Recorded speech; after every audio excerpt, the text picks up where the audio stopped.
La vitesse des avions à réaction sont conçus pour le combat aérien et dominent souvent n'importe quel champ de bataille grâce à leur incroyable puissance.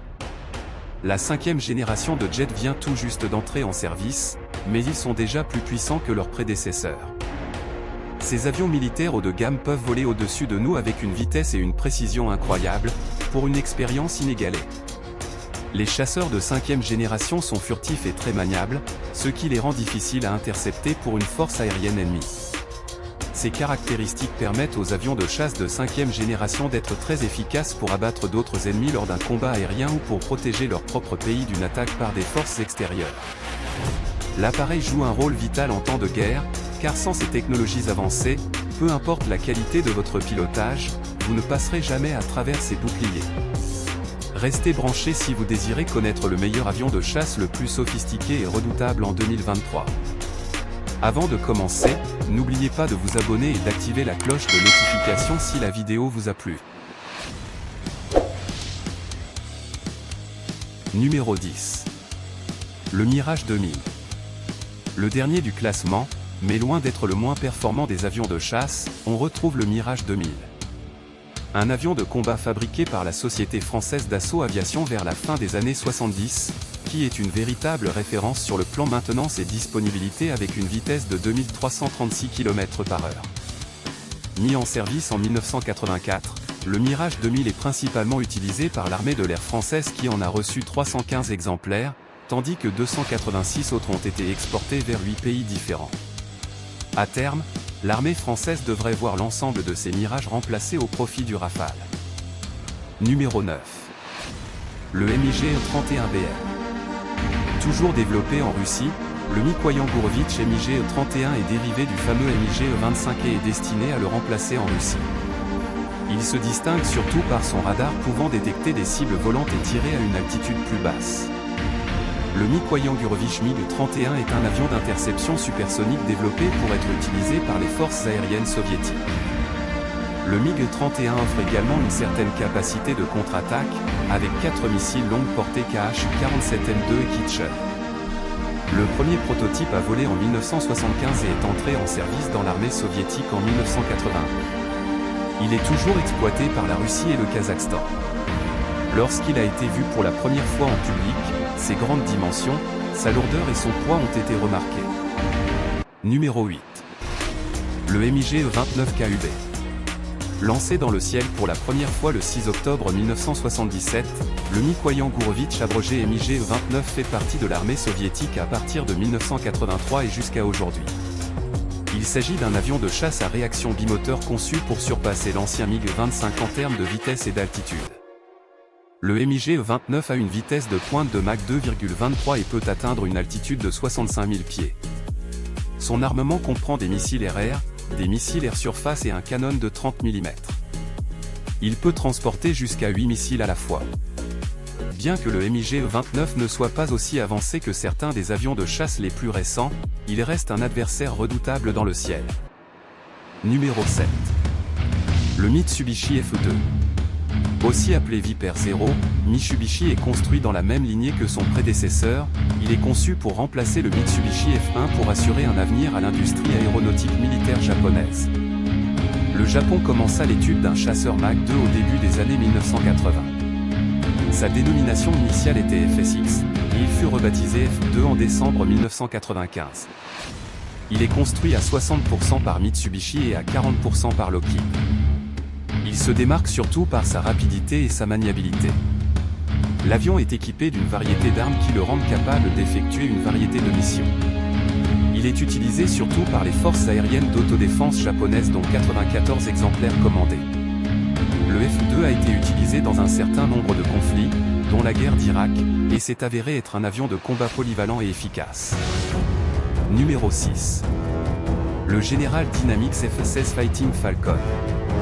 Signé par les États-Unis, le F-16 Falcon date des années 1970. Il s'agit de l'avion de combat le plus utilisé dans le monde en 2013, avec 2309 appareils actifs. Le F-16 Falcon est un avion de chasse monomoteur, très maniable. Il a un design épuré et peut voler à des vitesses et altitudes élevées.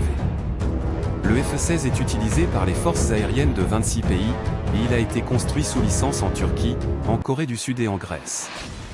Le F-16 a volé pour la première fois en 1974 et a été mis en service en 1977. Le F-16 est toujours produit aujourd'hui, avec plus de 4500 appareils construits à ce jour. Numéro 5. Le McDonnell Douglas F-15 Eagle. Dit de supériorité aérienne, le McDonnell Douglas F-15 Eagle a été développé par les Américains dans les années 70. Il a une variante, le F-15 Strike Eagle pour les missions d'attaque au sol. Le F-15C est la version monoplace de l'avion, et le F-15D est la version biplace. Les modèles C et D ont été développés dans les années 1980. Le F-15 a un plafond de service de 65 000 pieds et un rayon d'action de plus de 2400 mètres. Il est propulsé par deux moteurs Pratt & Whitney F100 avec post-combustion. Le F-15 a volé pour la première fois en juillet 1972, et est entré en service dans l'US Air Force en 1976. Il a été exporté en Israël, au Japon, en Arabie Saoudite et en Corée du Sud. Numéro 4. Le McDonnell Douglas F-18 Hornet. À la 4e position du classement, on retrouve le McDonnell Douglas-18 Hornet construit par McDonnell Douglas. C'est un avion de chasse multirôle américain. Avec environ 1005 appareils en activité, il figure parmi les avions de combat les plus utilisés dans le monde. Destiné à laisser sa place au F-35, le F-18 est toujours un avion de qualité opérationnelle. En août 1988, la firme McDonnell Douglas prit contact avec Dassault Électronique pour proposer une version de l'anémone pour l'évolution Hornet 2000 du F-18 Hornet 3. La société américaine avait proposé de vendre le Hornet 2000 à la marine française comme remplacement des Crusader vieillissants. Néanmoins, il reste toujours utilisé par les forces armées des États-Unis, les forces armées koweïtiennes et les forces armées australiennes. Numéro 3. L'Eurofighter Typhoon. L'avion de combat Eurofighter Typhoon a été développé par le consortium Eurofighter GmbH qui regroupe le Royaume-Uni, l'Espagne, l'Italie et l'Allemagne. Il s'agit d'un avion multirôle et biréacteur, dont la première série a été sortie en 2004. À l'origine, Dassault Aviation devait être de la partie aux côtés des EADS, mais l'avionneur français a jugé le projet peu ambitieux pour se tourner vers sa propre solution. Aujourd'hui, l'Eurofighter ressemble plus à un Rafale du pauvre. Multirôle mais pas omnirôle. L'Eurofighter reste malgré tout un excellent avion. Numéro 2. Le F-22 Raptor. Fabriqué aux États-Unis à la fin des années 1980, le Lockheed Martin F-22 Raptor est l'avion de chasse le plus performant du monde. Il s'agit d'un avion de combat furtif avec des vitesses supersoniques et une superbe capacité de manœuvre. Alors pourquoi n'est-il pas premier ? Eh bien c'est simple, un programme qui a largement dépassé ses coûts. Le F-22 est un avion d'interception, bon pour l'air-air ou alors le dogfight, mais le seul problème c'est qu'il n'existe quasiment plus de combat aérien de nos jours. Un bijou cher pour pas grand-chose. De plus, l'avion ne cesse de subir des problèmes techniques. Numéro 1. Le Dassault Rafale. Le Dassault Rafale a été développé par l'avionneur français Dassault Aviation pour remplacer les aéronefs des forces armées françaises vers le milieu des années 80.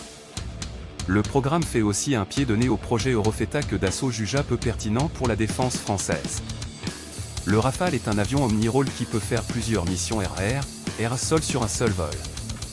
Longtemps considéré comme trop cher et boudé des contrats d'armement, son efficacité sur le terrain a balayé le travail de sape des Américains, qui ont pour objectif de faire disparaître l'avionneur français.